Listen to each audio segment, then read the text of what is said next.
आज आलोचना करिबा से राघवंक यात्रानुकूल कवितार संक्षिप्त उत्तरमूलक है जहाँकि तुम मानू ये दशम श्रेणी परीक्षा रे बहुत उपयोग आसुथिबा दशम श्रेणी परीक्षा फेब्रुआरी मासरे अच्छी तो से भिडियोटी करिछि तुम मान साहाय्य ପାଇଁ तो देखिबा प्रथम प्रश्नटी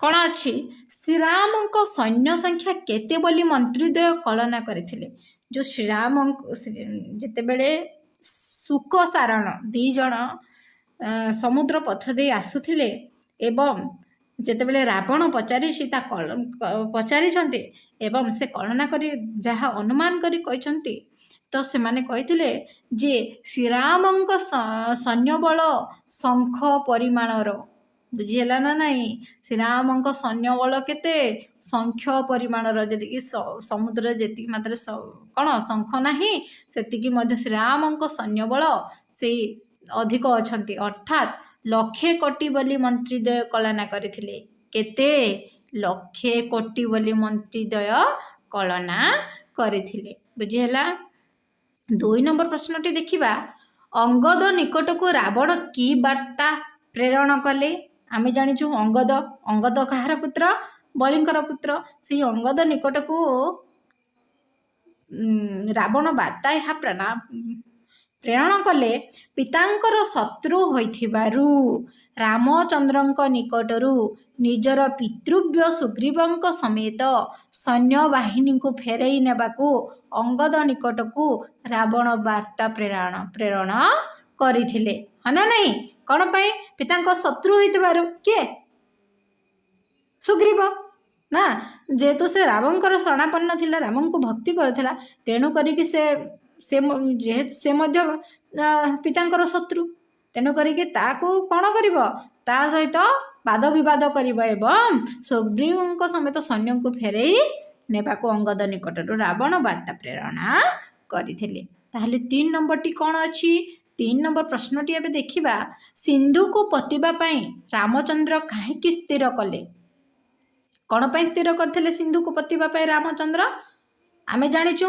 लंकाधिपति रावण सीता को अपहरण करि नैथिबारु सीता को पाइबा निमित्त लंका यात्रा उद्देश्य सिंधु को पतिबा पई रामचंद्र स्थिर करथिले प्रश्न नंबर 4 टी कौन अच्छी रावणर वार्ता शुणी अंगद की प्रतिक्रिया प्रकाश कला से सुकसाण पाखरु रावणर वार्ता शुणी अंगद सुकसाण को शून्यरु वज्र समर चपेटा घात करी निजर प्रतिक्रिया प्रकाश करथिले ना नहीं ताहले 5 नंबर प्रश्नटी देखिबा वरुण को प्रसन्न करिबा पाई रामचंद्र कौन करथिले वरुण देवन को प्रसन्न करिबा पाई रामचंद्र कुशसज्जा रचना पूर्वक आराधना करथिले है नहीं कुशसज्जा रचना पूर्वक आसे आराधना करथिले काको प्रसन्न करिबा पाई वरुण देवता प्रसन्न करिबा पाई 6 नंबर प्रश्न देखिबा कवितारे राघव शब्दटी कहा उद्देश्य व्यवहार करा जायछि आमे जानिछु राघव कहले श्री रामचंद्र तेणु करिकि कवितारे राघव शब्दटी रामचंद्रंक उद्देश्य व्यवहार करा जायछि 7 नंबर प्रश्न एबे देखिबा रावण सुकसारण माध्यम विभीषण पाखक की वार्ता पठेइले रावण सुकसारण माध्यम विभीषण पाखक वार्ता पठेइथिले जे ज्येष्ठ भाता पिता सम बा ज्येष्ठ भाता पिता समान होइथिबारु तांको कथा को मंदन भावी उच्च कूलरे राज ऐश्वर्य भोग त्याग करी रामंक शरण नेबा समुचित नुह बुझेला ताहले 8 नंबर प्रश्न एबे देखिबा 8 नंबर प्रश्न रे कोन अछि देखो प्रश्न नंबर 8 रे हमर अछि रावणर वार्ता नहीं अंगद निकट को किए आसीथिले रावणर वार्ता नहीं अंगद निकट को मंत्री सुकसारण आसीथिले है ना नहीं 9 नंबर टी कोन अछि 9 नंबर टी होछि मंत्रीद्वय रावण निकटरे कि उक्ति प्रकाश कले कि उक्ति प्रकाश करथिले रावण निकटरे मंत्री द्वय रावण निकटरे विभीषण शर्त विषय जणाइबा सहित अंगदर आघातरू से माने किभली वर्ती जाइथिले ताहा प्रकाश करथिले। इजी अछि। ताहले 10 नंबर प्रश्न एबे देखिबा। 10 नंबर प्रश्नटी कोन अछि देखिबा।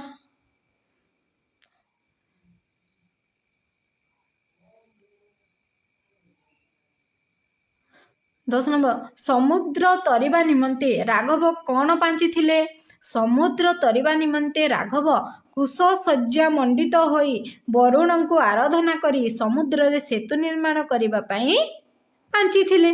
नहीं समुद्र को किभली भाबरे से पार हेबे तरिबा कहले पार हेबे ताहले कौन करे से वरुण देवता को संतुष्ट करिबा पई कौन करथिले कुश सज्जा मंडित होई नहीं एवं वरुण को आराधना करी समुद्र रे सेतु निर्माण करिबा पई पांची थिले। तार 11 नंबर प्रश्न कौन अछि देखिबा। कपि माने पकाउथिबा पर्वत मानकर की परिणति होइथिला।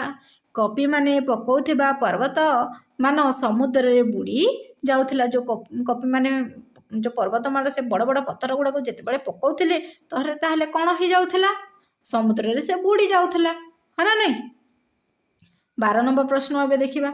12 नंबर प्रश्न हेउछि ज्येष्ठ भ्राता का सहित समान बोली रावण कहिछि। एबे कहिथिली ज्येष्ठ भ्राता पिता तुल्य बोली रावण कहिछि पितांक सहित समान बोली से रावण कहिछि काको विभीषण को वार्ता पठेछि। ताहले 13 नंबर टी कोन हबो विंशति कर किए। विंशति कर हेउछि रावण काहेकि तार 20टा हाथ थी कर कहले हाथ तार 20टी हाथ अच्छी तेणु करिकी ताको विंशति कर बोली कुहा जाइछि। 14 नंबर कौन हम सुक और सारण केउ रूप धरी वार्ताबह होइथिले।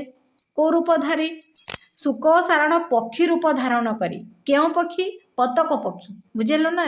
सुक सारण पक्षी रूप धारण करी वार्ताबह होइथिले। बहुत इजी। 15 नंबर प्रश्नटी कौन अछि देखिबा। रावण काहाको हीन पराक्रम बोली कहिछि।